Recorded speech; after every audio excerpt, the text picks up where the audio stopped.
Good evening, everybody, and welcome to our live interview with Gema Ramirez. My name is Connie-Lee Bennett from connieleebennett.com, and it's my absolute delight and honor to be interviewing the beautiful, incredible, visionary, conscious leader, soul-inspired entrepreneur, Gema Ramirez. Hi, Gema, welcome to today's interview. How are you, darling? Hello, Connie. I'm so happy to be here. Thank you very much for inviting me, and thank you everyone who watched this. It's an honor for me as well to be here with you and to see you again, Miss Phenomenal Woman. That's right. We're both phenomenal women because I'd heard about you before I met you in person, and I'd heard great things about you, Gema, I have to say. And then I was honored to meet you and the other 10 phenomenal global women in Hollywood, where we filmed our PBS documentary. It was an incredible experience, wasn't it? Wasn't that amazing? I mean, and it hasn't finished yet, so I can't wait for this year already, where we will meet again, hopefully, and the documentary will come out, the book will come out. So it's been an amazing experience, and the connection with all the women. I think that's the main thing that came out of it. Yeah. The connection and the ongoing relationship with all of them. You know, doing things like this, collaborations, and keeping the new paradigm for women going. Yeah, it was an incredible experience. And those of you who are listening, if you go to www.globalwomenshow.com, you can find out a little bit more about what Gema and I are speaking about. And if you look at Facebook, there's loads of photos of us on Facebook. We had a wonderful time in La La Land. But I think I agree with you, Gema, and it's quite beautiful that you're mentioning this because it's what we're talking about in today's video, which is how to align with your inner purpose. And I don't know if it was the same with you, but when I was in Hollywood, there was something that awoke within me. And I feel like it's continuing to be awoken in 2018, this year. And you can tell us a little bit more about this idea in a moment, but there was this start of this inner purpose that I was a little fire, it was a little flame, and it started burning brighter in Los Angeles. And now, 2018, I can feel it burning in my heart. What was your experience like in Hollywood? Yeah, I remember you telling me about your experience. Mine was slightly different. I already knew what my purpose was, but I remember preparing for the speech that we all gave on the day of the event, the 10th of October. I remember that I claimed it. I cannot say to the world, this is my purpose, this is who I am. And to me, it became public. It was like coming out.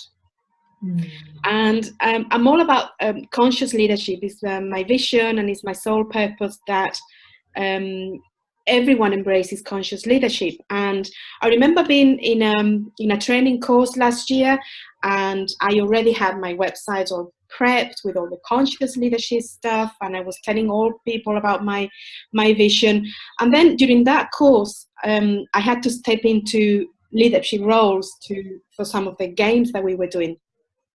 And I realized I wasn't the conscious leader that I was claiming to be, or that I wanted people to become. And I felt like a fraud in that course. And I thought, okay, well, this is something wrong here. So that day I realized that what I had to do is to work on myself, to become that conscious leader that I want to inspire others to be. And from that point on, that's what I've been doing. And then that was earlier on in the year. And then in October, in the Phenomenal Woman show, that's when I actually said again to the world, I am a conscious leader. Still in progress, because I don't think it ever ends, because you keep evolving and you keep changing. But now I see myself as a conscious leader, and that's what I want the world to be inspired with my vision, with my example. And then I felt confident to claim to the world that I was. And that was what my speech was all about, kind of saying, I am a conscious leader, and my vision is to inspire others to be it. And that comes with a huge responsibility, obviously, because you have to do that all the time and keep evolving and improving yourself to be the conscious leader that you want the world to be. Wow. Okay, so who you are. I always ask two questions, Gemma. The first question is, who are you? So would you say that who you are is what you've just said, somebody who wants to be a conscious leader, progress in that, evolve in that, so that you can inspire other people to be conscious leaders? Is this what you would say you are on a soul level, who you are? Yeah. Well, on a soul level, I see myself and others as pure consciousness. That's what we are. But I do believe that we all have a purpose. And even though, and what I'm going to say is probably incongruent, it's two kind of different versions, like all God's dichotomies. But on one side, I believe we have a soul purpose, and individually we have all a different mission, but at the same time we don't, and we all have one mission. I think you said it the other day in one of your morning talks, that our purpose to be here is to just be ourselves and keep evolving. That's our main mission, be in that level of joy. And I would take it a step further and say that it's okay for all to have our mission, our soul mission, and I always say soul mission, not the ego mission. That's quite important. Yeah. At the same time, we're moving into the next era of consciousness, where we have to realize that we cannot do it alone. We have to keep working, collaborating with others, and maybe get to the conclusion or the realization that we all have the same purpose, which is keep evolving and be in service to others. That's how you realize yourself, and that's how actually you attain happiness, which everyone wants to achieve in this lifetime. Wow, that is beautiful, and I have a lot of questions to ask you about that. So that's a little bit about who you are, but my next question is, what do you do? So I don't want to say what your ego mission is. Let's maybe change that to what do you do in the masculine energy? Because I believe that the feminine energy maybe is more of our soul, but masculine energy maybe the physical stuff. Like, I know you're a conscious leader, you're a coach, you've just released your second book. Correct me if I'm wrong. Was it your third book? Well, I can't believe it, but the last year I collaborated in 4 books. I don't know. Wow, 4 books! I know. So yeah, the 4th one was just released, and the 3rd one was the migrant woman one, inspirational stories, and then Love Unboxed 1, and obviously the phenomenal woman that we did in October. So wow. And what is your web? Can I buy your book on Amazon, Love Unboxed? Yeah, you can buy 1 and 2 in Amazon. You can find the link on my website on gemaramirez.com. Oh, wonderful. Love on Unboxed. Love Unboxed. That's great. Yeah. So you're an author, you're an international public speaker, because of course we shared the stage on Global Women events. What else are you? I like to say that I'm a coach, a trainer, and a healer. I don't use that word very much. It depends on what places. But I believe that coaching is about healing, because you change, you transform. By transformation requires some a great deal. I was going to say a sort of, but it's a great deal of inner transformation, and with that comes healing. And I've done a few healing techniques in the past, which I include in my coaching if the person is open and ready for it. I don't do it in all the sessions. I also call myself a transpersonal coach, and that word is quite important to me, because I always thought, since I became a certified coach, I felt that there was something missing in coaching as it was. I was all about the soul, and there was certain things that I couldn't do with the people, and I had to tap into my healing techniques or other tools to get into the person's soul. And then when I discovered transpersonal coaching, I thought, that was the missing link. That was the missing link. So I did a course last November in London with Performance Consultants, which is the school founded by John Whitmore, on transpersonal coaching, and it was a fabulous course, and it was the missing link. I now have the tools that I was looking for, and the knowledge to get people to a different level, and coach them at the soul level. And the difference with transpersonal coaching and normal coaching, if we look at history of coaching, we start with the behavior changes and cognitive changes, then we move on to humanitarian psychology, I think it was called, where it's all about the self-actualization. So we ask ourselves questions about ourselves. Who am I? I want to serve. It's all about I, the changing within. But then if we move forward and into the transpersonal coaching, which I see it as the coaching of the future, then we transform the consciousness of the people from the I into the we. And that is so important, as I was saying earlier, to have this consciousness that we have to do it together. So we go from who am I to or what is the meaning of my life, to what is the meaning of life in general and what am I to do in it. Instead of I want to serve, we can change the question to what is needed. So instead of I got this and I can give it to you, what do you actually need that I can give? So it's about having the consciousness of the global and changing that perception, that perspective.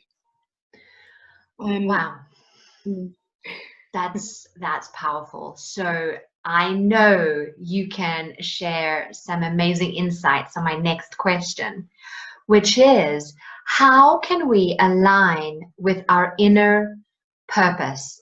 Are there any daily steps that we can take? As you know, in my Strive Online Academy, we walk together every day, and it's about taking one small step every day. I get so overwhelmed by so many things. It's like there's so many things we're doing. So for me, it's about 3 minutes every day, 10 minutes, no more than 10 minutes every day. Otherwise, it's just too overwhelming sometimes, isn't it, Gemma? So what advice could you give us on how we can connect with our soul's mission and maybe bring into some awareness on what our ego's mission is, and how that ties into this idea of pure consciousness? Okay. So start from the end. To me, consciousness is our essence. So once we take the body away, the emotions, the mind, what's left is the spirit, is the consciousness. That is the basics of who we are. And by connecting to that consciousness, that's how we find the soul purpose. But obviously we are too busy with the thoughts, with the emotions, with the feelings in the body, and we tend to look out for those more than we look for the spirit. So meditation helps, because meditation can help. It not always helps, because there are lots of things about meditation that people don't tell us. It serves to relax ourselves and to do that, but during meditation lots of things can come out, lots of negative things to deal with, which is great, because once you deal with them you get into the pure consciousness. But anyway, I'm deviating. So meditation is a tool that can help, because in meditation you're not quiet the mind, because I feel that it's impossible, at least for me, but you gain awareness of your mind, and you don't stop the thought, you just watch it go by, and you don't worry about it, you just let it go and keep connecting to your source. And then another thought comes and another emotion comes, and you just observe. So you become the observer, and that observer is closer to our true essence, to the consciousness of who we are, because I mean, who is observing? Like a Catholic would say, who is observing? That observer is the consciousness, is the pure consciousness. So that can help. Meditation can help. And I know, and you were saying just that now, I mean, we have to do so many things every day, and it's like, oh no, now I have to learn to meditate as well. Yes. I don't even have 10 minutes a day to meditate. And I know, I understand that. So what I do, when I teach people to meditate, I teach them different types of meditation so they can choose what type they like and what type they resonate more. And then what I teach them is to incorporate that to their daily lives. So it's not another thing to do, it's something you incorporate to the things you already do. And I think that's crucial, because then the resistance goes away. So that's one thing. That's one thing I do, and by doing that, by meditating, you get closer to see who's there, who's the observer, and who's observing the observer as well. Because there's something observing the observer. So there's lots of things to consider. But meditation. What do you mean by that? So there's somebody observing the observer. Mm-hmm. Can you break that down for us? Yeah. So. First is you with all your thoughts or your emotions, and then when you become aware of it, you are observing that. I'm with you. So that's the observer who is observing the thoughts that come and go, the emotions that come and go, the uncomfortable feelings in the body when you meditate. That's the observer. But then when you're aware that there is an observer, there is another thing observing the observer. So what's that? That is actually the soul level that observes everything that is going on. The actual sensations in the body, the observer that observes. That is the pure consciousness, aware of everything. So that observer is actually observing the observer, and the body with all the emotions, all the thoughts, and all the feelings. And this observer that's watching the observer, the soul, the spirit, is that the aspect of us that is divinely connected to the observing observer within everybody else? Or is that a different part of us? Yeah, I would say that's it. To me, that's the superconscious, which is the part of you that connects with I don't know how you're going to call it, the universe, God, the universal intelligence, whatever your beliefs are, whatever you want to call it. That's the part that connects us, and that's the part that has all the answers of who we are, what we came here to do. And to connect to that, I have two practices that I do. Right. One is meditation, which I already mentioned, and or even the first one, the meditation will come second. Actually, the first one is to open the heart. With an open heart, we have access to everything. My teacher used to say, to step into the new world, we have to go with an open heart. And before I do anything, any coaching, any teaching, I get the person to open the heart and have a meditation to do that, and we can do it together. And from that point of vulnerability and openness, then you connect with anything. You open the door to your present, to your past, to your future, to your wisdom, to your inner, everything. So that's the main thing. And every day you can do a meditation to open the heart, which you can find on my website if it helped you. If not, any other ways that you can find to open the heart. I offer one that my teacher passed on to me, and which is actually in the Phenomenal Woman book, and it's also on my website on video. And that I do it every morning now. I do it very quickly. But first, I start my day with an open heart. And every time I feel some time of emotion coming in or some stray sensation, I notice that my heart might be a bit closed, because then I wouldn't be having this feeling or this thought of this emotion. Yeah. I open it again. And then from there, you come from love, you come from compassion, and you access all those, that superconscious that is your connection to the universal force. Wow. That's interesting, because I meditate every day, but just for 3 minutes. This is the technique I teach my Thrive Online Academy, is connecting with the rhythm of their heartbeat every morning.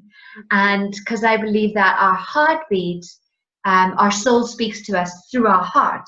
Mm-hmm.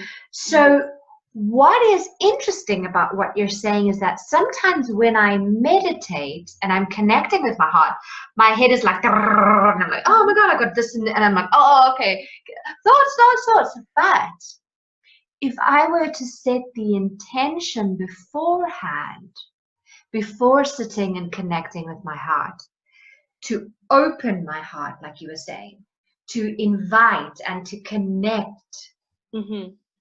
to the pure consciousness, then there's like a stillness in that intention that maybe will lessen the chaos of the mind.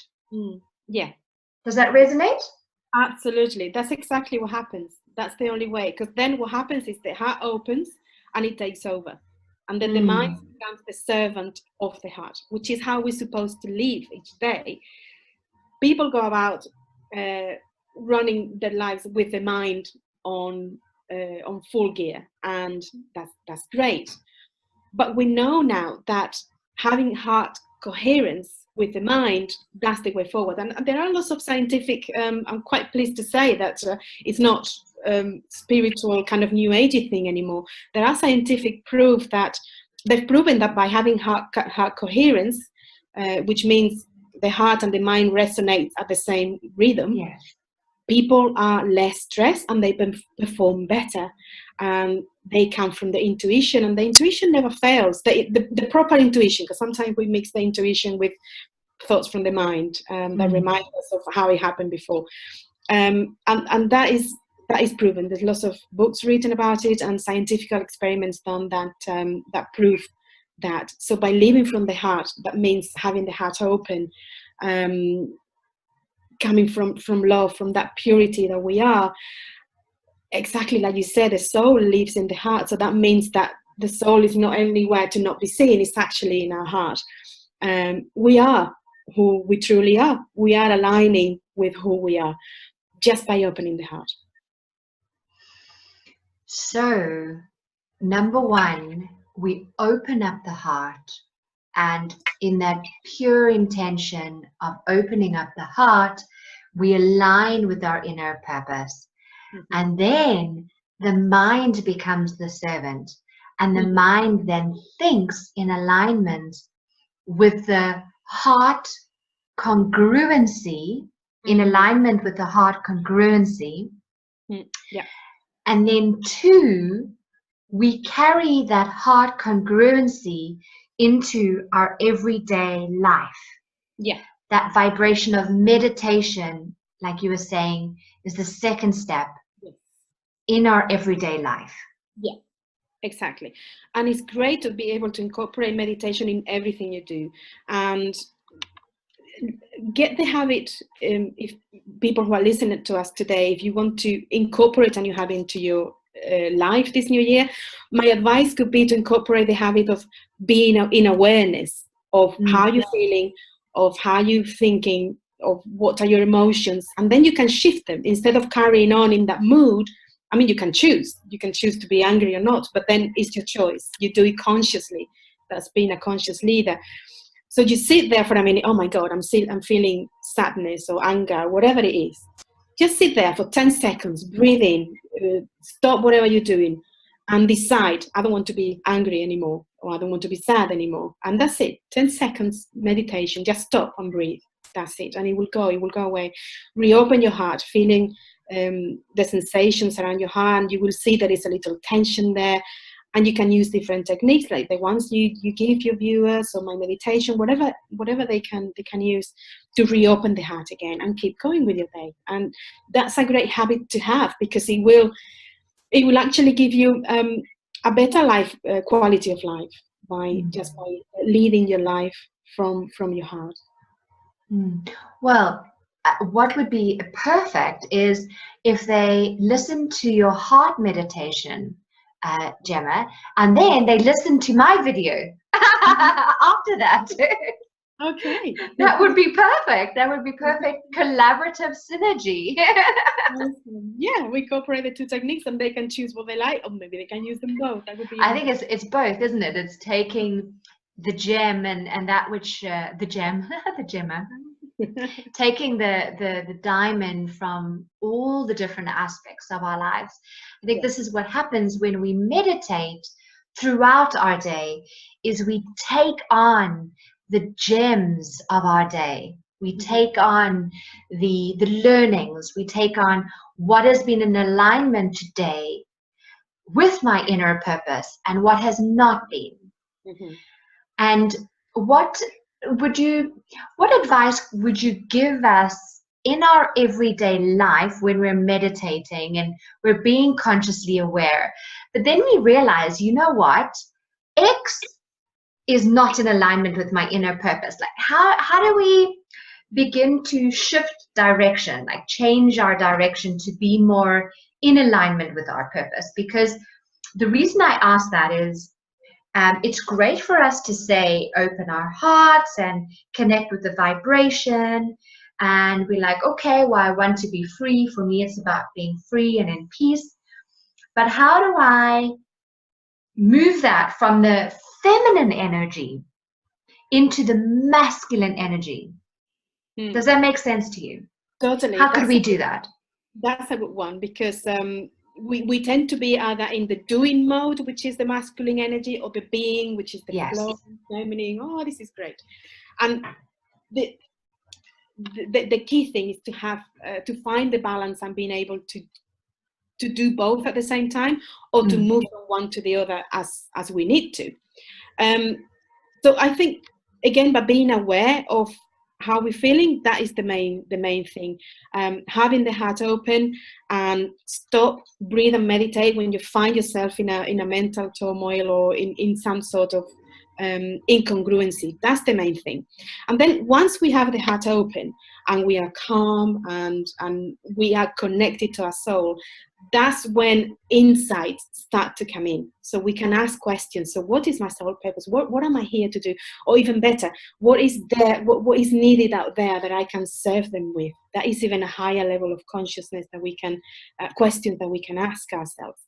So that's actually doing kind of auto coaching to ourselves, and let the answers come in, maybe through meditation, through when you're walking your dog in the street, in that level of awareness, asking those questions. Ideally, if our listeners want to find the purpose quite quickly, the best thing is to get a coach and get the person through the process. But if you can coach yourself, you can ask yourself those questions. What is needed out there that I can serve? What is needed of me? What are my strengths? What is it that I like doing? What are my values? Analyze yourself, and then once you know yourself really well, what do you want in life, what your values are, what is out there that is needed of you, then you can match that with what was needed, and eventually the answer will come. That's how it happened to me about the conscious leadership. I didn't know straight away, but with different concepts and knowledge that I had, and my spiritual background, my corporate background, suddenly it just came one day. And then I realized, and it was so obvious, it was there all the time looking at me. So maybe it's just so obvious that you don't see it. But again, to summarize, just following those steps, opening the heart, stopping and meditating even for 10 seconds, and come back to coherence, using the mind as a tool and not the other way around. So living from your heart with the mind as your main tool, as a loving tool, is very useful. And finding the balance in the masculine and feminine, not too much doing, not too much being, and being able to switch from one to the other. And knowing yourself so well, what your values are, what you really like, asking the question, what's needed of me out there, and then eventually the answer will come. I like that. 3 powerful but simple steps that are really, really powerful. And I think I like number 3 because we get stuck, I think, with number 2. So number 1 is opening the heart and connecting, with heart congruency. Number 2 is then beginning to meditate in your everyday life and balancing the masculine and the feminine. And then we stop. Yeah. And then we forget that, okay, our inner purpose is not about us. Exactly. Mm-hmm. And that's something that I think we are being reminded about, and I'm being reminded about is, yeah, what is needed of you? Yeah. Like, how can I support you? How can I serve you? Exactly. That's it.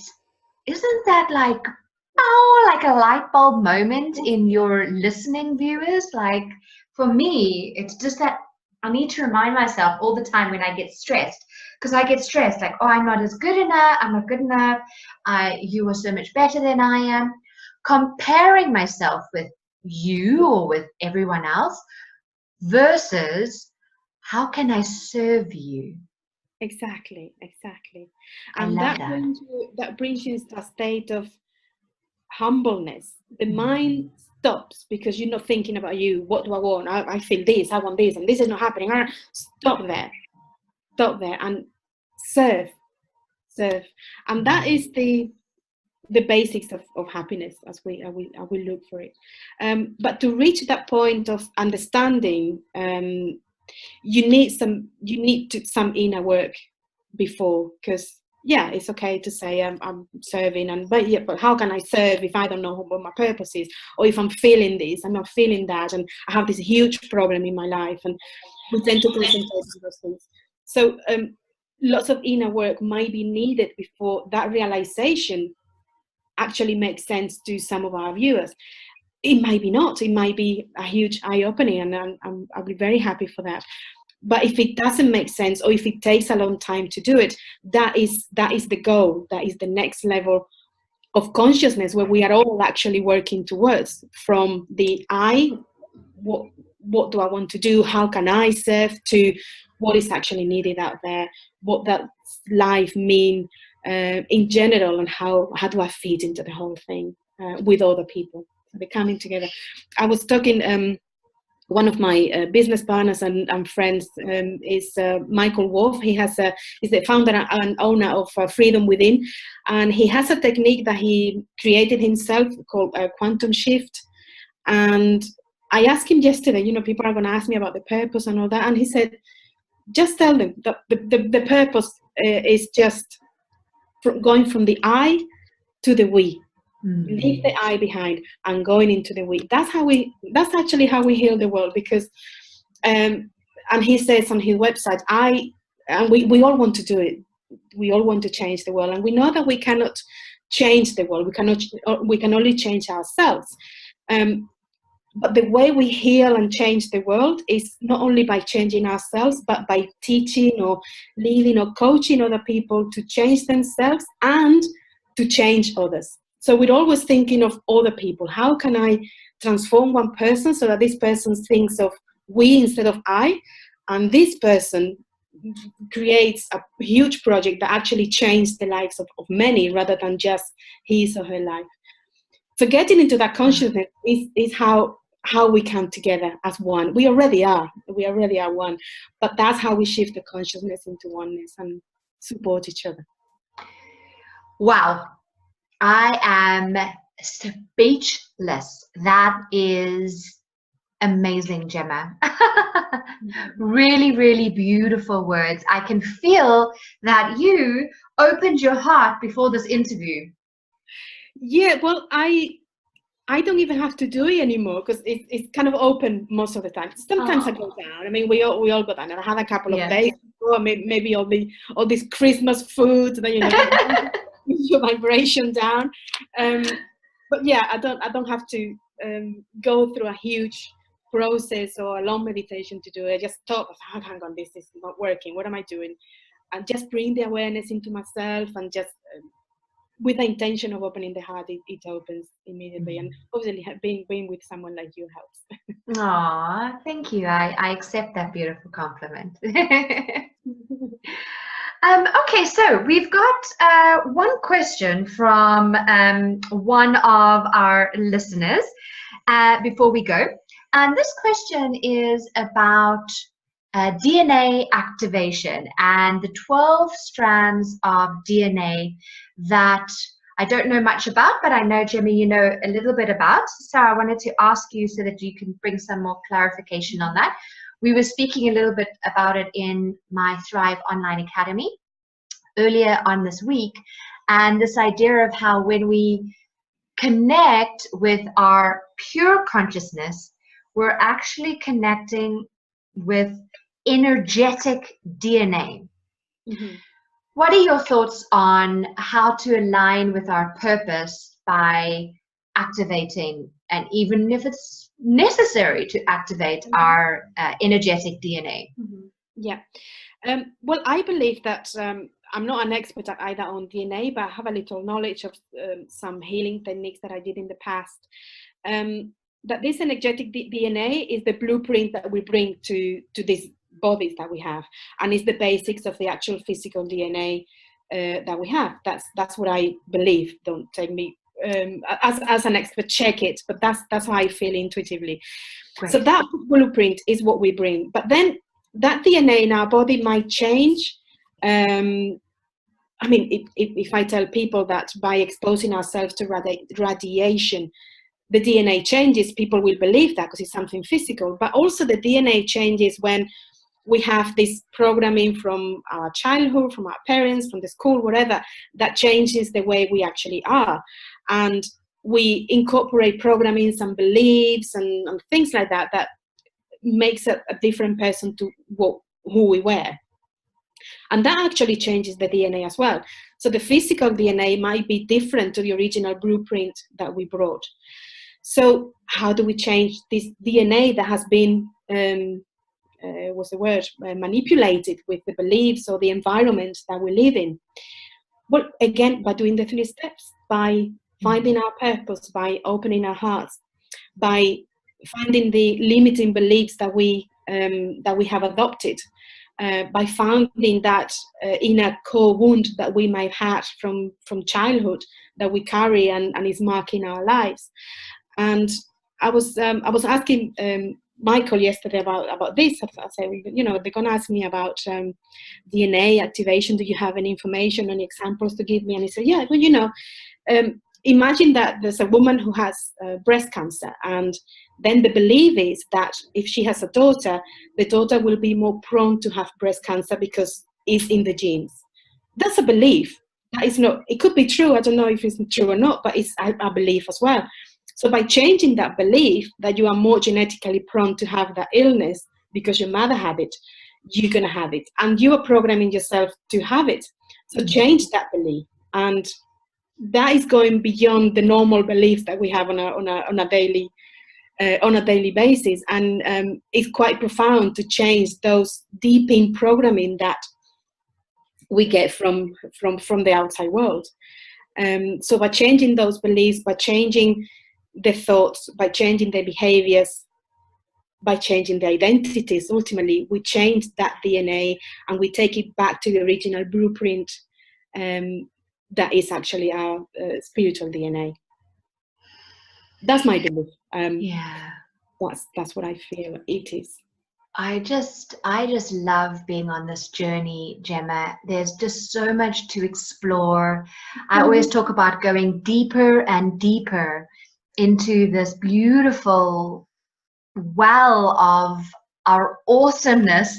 You know, sometimes there's no words to describe a feeling, and I'm left at the end of this interview like really feeling something that I can't explain. I feel great. I feel enlightened. I feel it's been so amazing. Like my brain has been going click click click click click click click by all these different. It's nice to hear things being said in different ways, and to awaken and spark things. Like when we're ready, the teacher will appear. Absolutely. When we're ready, our hearts will open more to the awareness of things. And this is what's happened to me in today's interview. So thank you, Gema. Thank you so much. My pleasure. It's great. I mean, and another thing I wanted to say as well is that we're not in the era of gurus anymore. There's no gurus out there who know everything. We're all teachers and we're all learners. And it was a great example yesterday when we were talking about this call today. We were doing all the logistic stuff, and I think you mentioned in one of your comments, oh, Gema, I'm looking forward to learn from you. And later on, I said the same from you, because I was thinking how well you were organizing your things, how well you use your social media. And I said the same to you. Oh my God, I have so much to learn from you. And that is the attitude. We're all learners and we're all teachers. And you know one thing and I know another, and you know a little bit more, and then that's how we collaborate and work together again to create a world where we are all conscious leaders collaborating to each other and loving each other, actually coming from love rather than from mind. There's no competition anymore. There's collaboration like the one we had today. Ah, that's beautiful. Well, it's been my honor to go from the I to the we with you. See what I did there? I used your words. So, Gemma, I know that you are a coach. What was your word? You are a transpersonal coach. You have many books. If anyone wanted to connect with you, you mentioned that we could go onto your website, which is gemaramirez.com. We can buy your books on Amazon. I think we definitely, I'm going to share your meditation as well with my tribe, because I think that would be just truly incredible, so that we can all open our hearts. I think that's beautiful. But is there anything else that you wanted to tell us about your products, your services? Are you offering anything today that you would like us to, that you'd like to invite us to purchase? Yes, thank you, Connie. The first thing I would like to mention is that I'm going to open up again the Global Consciousness Summit that I did in October. And as a New Year gift, I'm going to kind of open it up for free for a few days. I would love to send you the link if people want to come and listen. It was about 20 interviews of people, really heart-open people, very conscious, talking about different areas of consciousness, from conscious leadership, from inspirational leadership, from music as a way of vibration, as a way of being. And it was a great event. So it's my pleasure to be able to offer it for free to your viewers. So I'll send you the link for that. And I also offer a free consultation if people want to coach or work with me. That's for free as well. They can contact me on my website, gemaramirez.com. I'm also the founder of the Consciousness Academy, where I offer different certification programs, one in coaching, if people want to get certified in as a coach, and another one that I'm opening this year as a conscious healer. So just taking your healing abilities to the next level. It's for people who want to start on a healing journey, on a holistic journey. So I teach them how to heal, how to create a conscious business, how to be a conscious leader, and how to incorporate that into their lives and into the world. And yeah, more details about my vision, my books on gemaramirez.com, and the Consciousness Academy. Those are the main two ones. Is this your Conscious Leaders 5.0? That's the Woman 5.0. But it's amazing that you say that, because I created this project called Woman 5.0, which is about creating women leaders. It's about creating conscious leaders in women. But many men have asked, what about us? What about Men 5.0? I love it. Men are waking up, and they are so supportive. And we saw that in Hollywood when we went to Phenomenal Women. Fantastic, beautiful men that are actually there doing the man thing and supporting their women and all the women. And so then I decided, okay, maybe I'm going to leave the Woman 5.0 behind and just call it Leadership 5.0. So it's great that you picked on that one, because that's coming up soon. Oh, wonderful. So many exciting avenues for us to learn from you. I would highly recommend that you reach out to Gema. Go onto her website, gemaramirez.com. Click on it. Definitely listen to the meditation. Connect with Gema if you want to open up your heart, get some transpersonal coaching, find out how to heal yourself, how to become a coach yourself, buy her books. Wow. Gemma, you have many gifts that you are sharing with the world so that we can all evolve into our inner purpose. Thank you so much for your time. I really do appreciate it. And from the bottom of my heart, from the bottom of my tribe's heart, my Thrive Online Academy, all the wonderful people who are walking with me, I thank you. From the light within me, I greet the light within you. Oh, how beautiful. Thank you.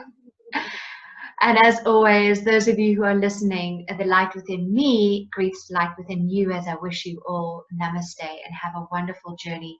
Enjoy the rest of your night in Spain, Gemma. Thank you. Thank you, Connie, for bringing me here. It's been a pleasure. Thank you.